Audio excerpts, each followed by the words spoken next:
빗속을 뚫고 예배에 참여한 여러분 삶 속에 하나님 큰 은혜와 축복이 함께하기를 바랍니다. 아침인지 새벽인지 천둥 번개와 비가 그냥 한두 번 이렇게 하는 거는 견딜만 한데 몇십 분 동안 그러니까 겁도 나고 걱정도 되고 내가 하나님 앞에 잘못한 거 뭐 있나 이런 거 생각도 되고 저 천둥벼락이 우리 집에 떨어지는 건 아닌가, 또 자동차 뒤에 나무 같은 거 이렇게 해갖고 쓰러지는 건 아닌가, 또 교회 십자가 탑은 괜찮나, 이 여러 가지 생각이 들더라고요.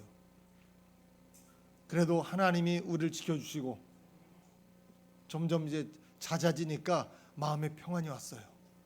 여러분, 이런 어려운 상황에도 교회 나와서 예배드리는 여러분 하나님이 정말 기뻐할 줄로 믿습니다. 옆 사람 인사합시다. 대단하십니다. 자, 만나서 반갑습니다.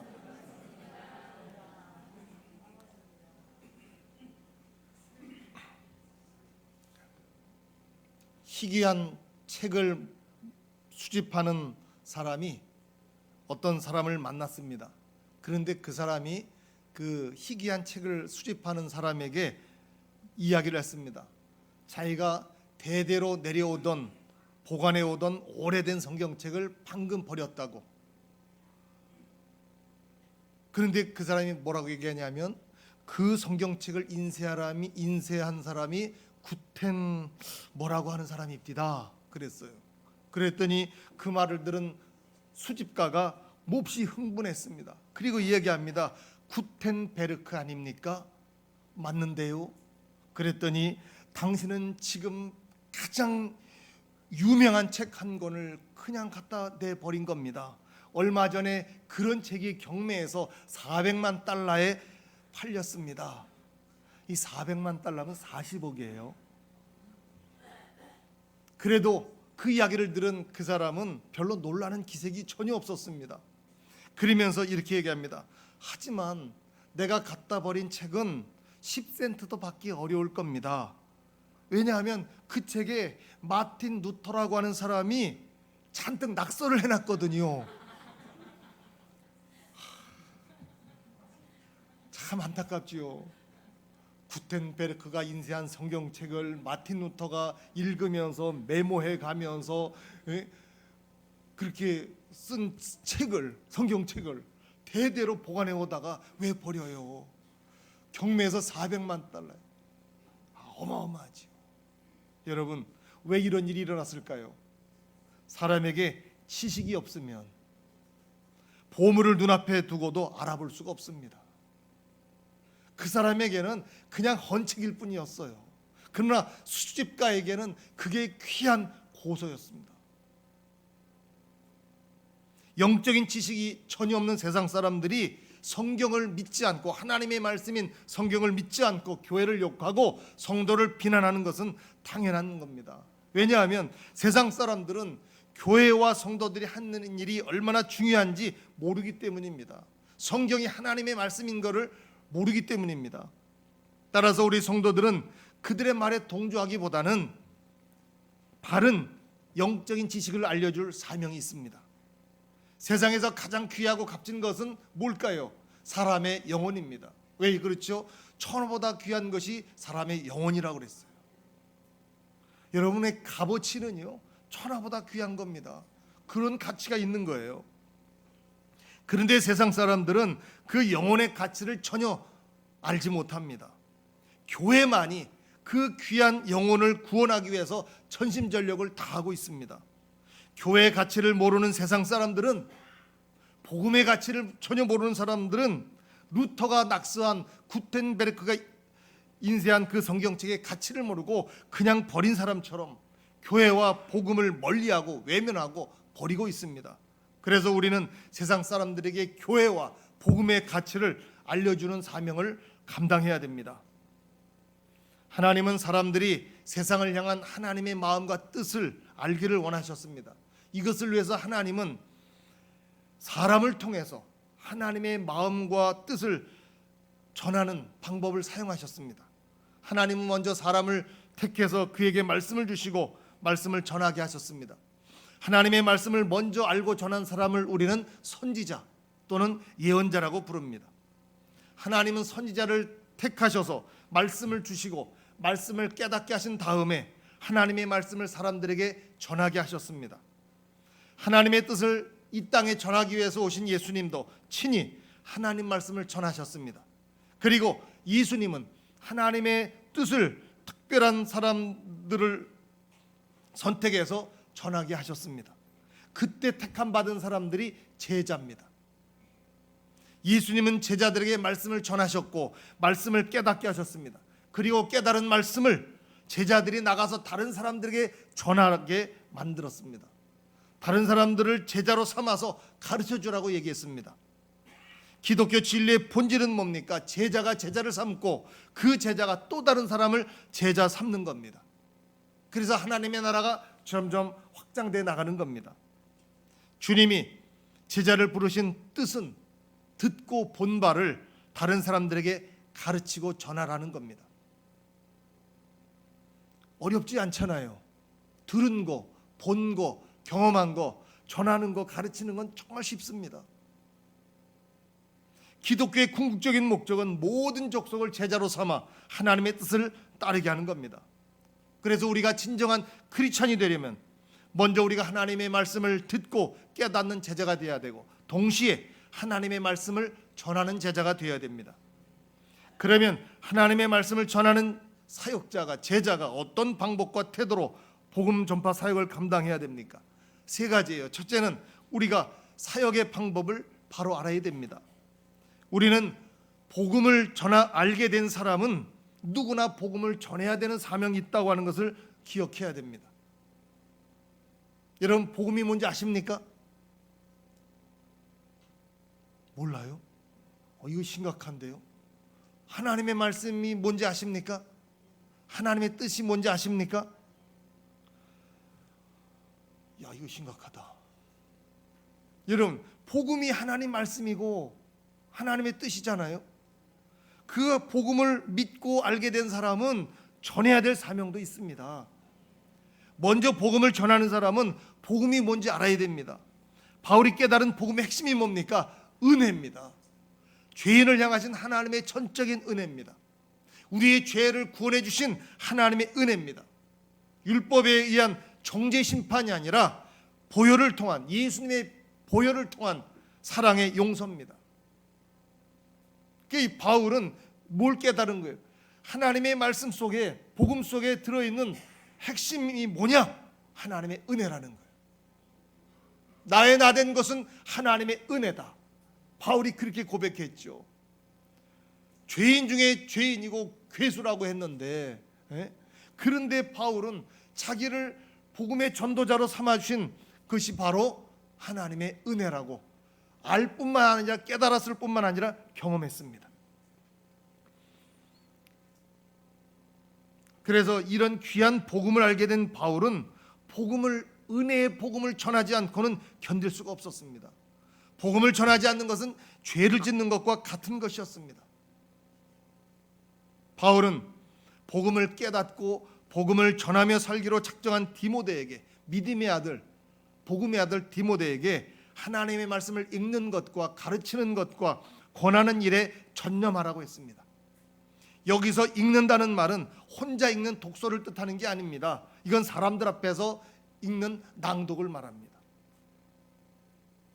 복음을 전하는 사람은 사람들 앞에서 하나님의 말씀인 성경을 읽어주는 일에 열심을 다해야 됩니다.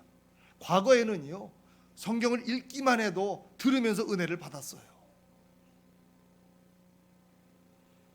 성경을 읽는 것은 회당에서 율법서와 예언서를 읽던 유대인의 전통이었습니다.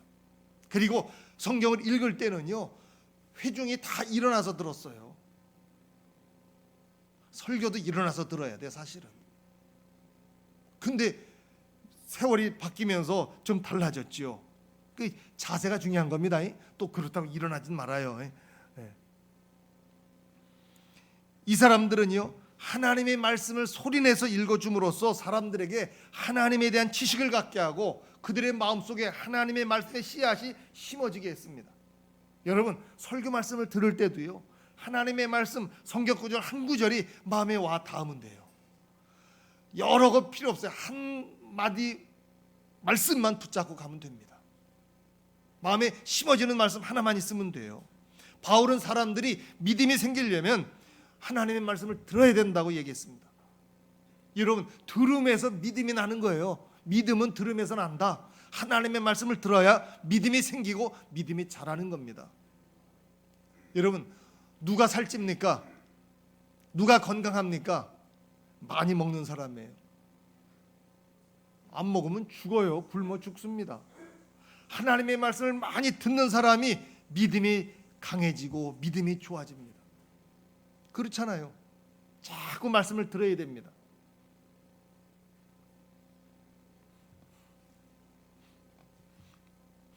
어떤 믿음이 좋은 교인이 평생에 한 번은 성지순례를 가야 한다고 생각하고 돈을 모아가지고 이스라엘에 성지순례를 갔습니다. 이 단체로 갔는데 그 교인과 믿음 좋은 교인과 이제 여러 팀이 가이드와 함께 이스라엘에 도착했습니다. 특히 어디를 갔느냐? 갈릴리 호숫가에 도착했습니다. 그러면서 가이드가 설명했습니다. 여러분, 작은 목선으로 작은 배로 여기를 건너는데 $20를 내야 됩니다.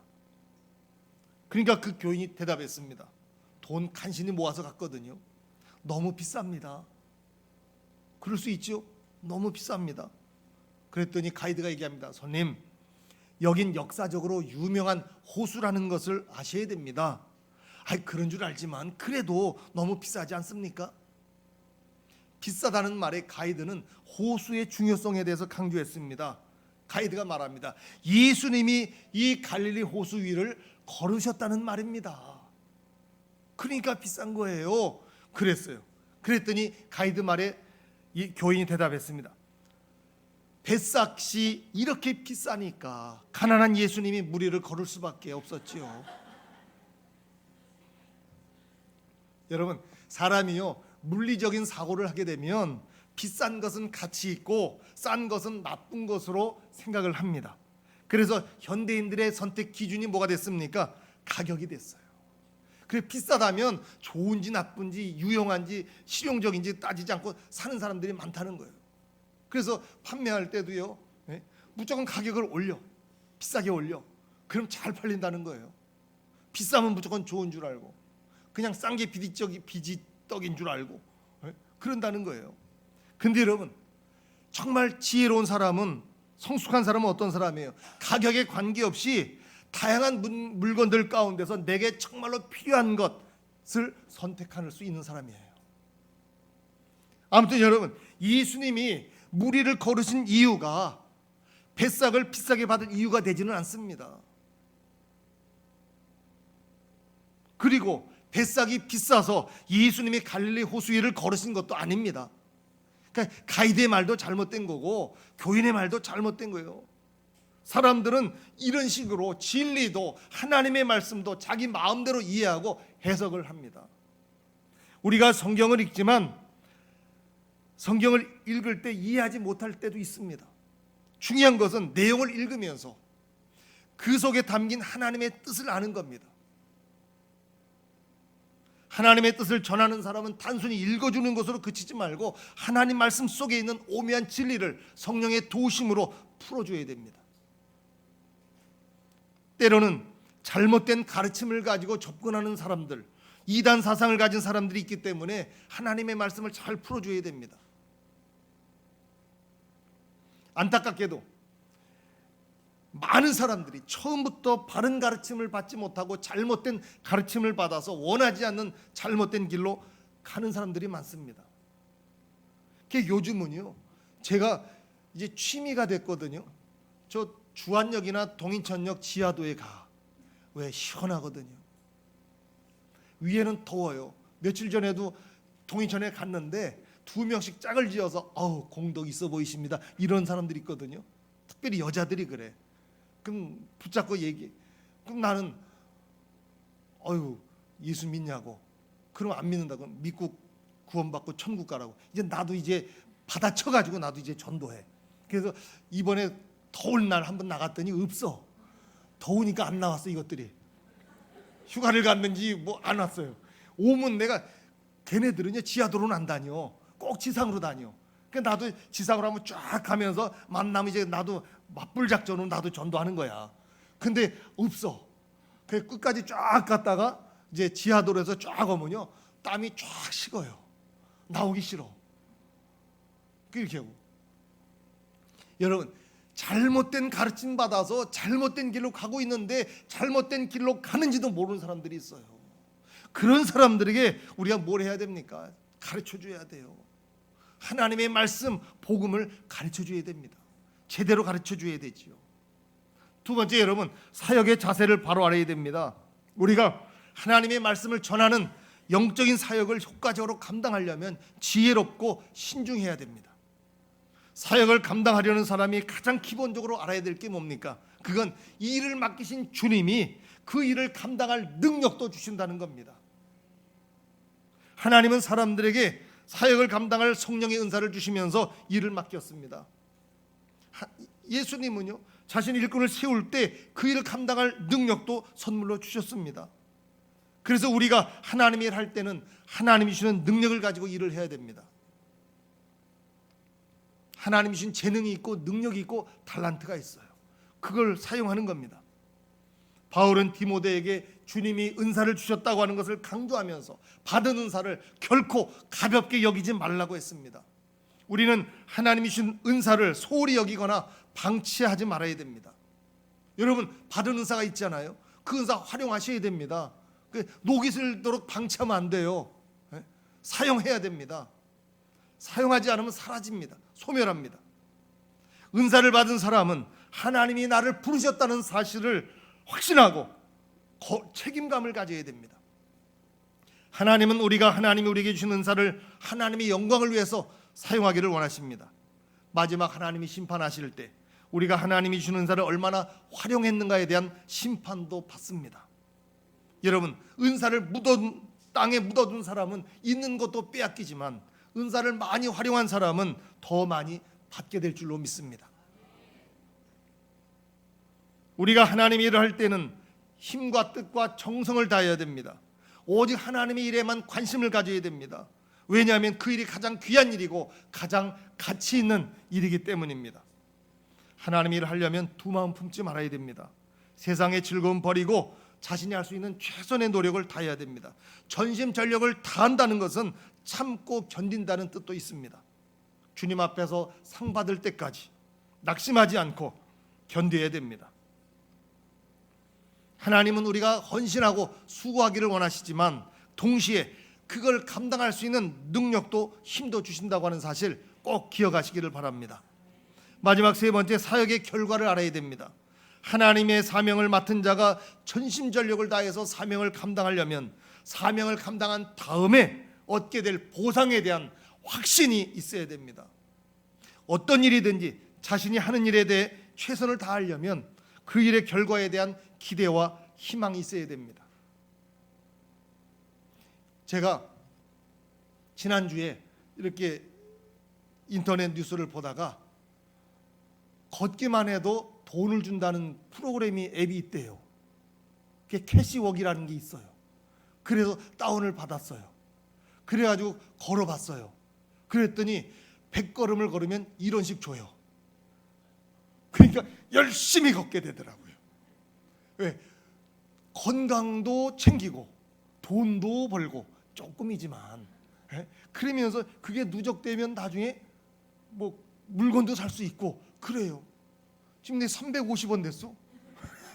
일주일 만에. 그러니까 100보에 1원씩이에요. 여러분 보상이 있으니까 열심히 하게 돼요. 학생들한테 장학금을 주니까 공부 열심히 하는 거 아니에요? 뭔가 상이 있으면 열심히 하게 돼 있습니다. 보상이 없으면 하겠어요? 하긴 하겠지. 사명감에 책임감에. 그러나 보상이 있으면 더 열심히 합니다. 여러분 우리가 하나님이 주신 사명을 감당하면 복음 전파의 사역을 감당하면 하나님이 상급을 주신다고 그랬어요. 면류관을 주십니다. 여러분 하나님이 우리에게 꼭 상 준다고 하는 그런 확신을 가지고 하나님의 사역에 임하시기를 바랍니다.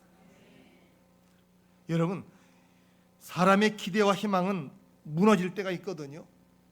그런데 하나님이요, 우리가 열심히 신앙적으로 수고하고 사명을 감당한 결과는 하나님의 상급이다. 이건 하나님의 약속이에요. 우리에게 주신 약속입니다.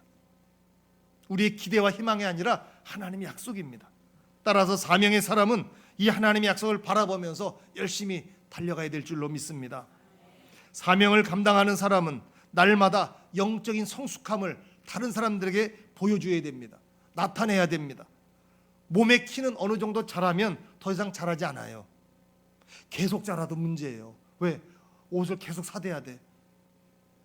근데 딱 어느 정도 자라면 멈추고 그 다음에 조금씩 줄어들어요. 그 감사해야 됩니다. 안 자라도 문제지만 계속 자라도 문제예요. 콩나물처럼 계속 자라봐요. 야, 감당 못합니다. 근데 여러분, 우리의 영적인 성장이라고 하는 것은 그리스도의 장성한 분량까지 자라게 됐습니다. 자라게 되어 있습니다. 몸의 키는 자라지 않지만 더 이상 우리의 영적인 성장은, 믿음은 끝까지 자랄 수가 있는 거예요. 우리 삶 속에서 예수님의 형상이 나타나고 예수님의 향기가 나타나려면 평생 믿음의 진보를 통해서도 쉽지 않은 일인데, 그러나 불가능하진 않습니다. 끝까지 추구하면 우리는 날마다 성숙해질 수가 있고 그리스도의 향기를 발할 수가 있고 그리스도의 형상이 우리의 삶을 통해서 나타날 수가 있습니다.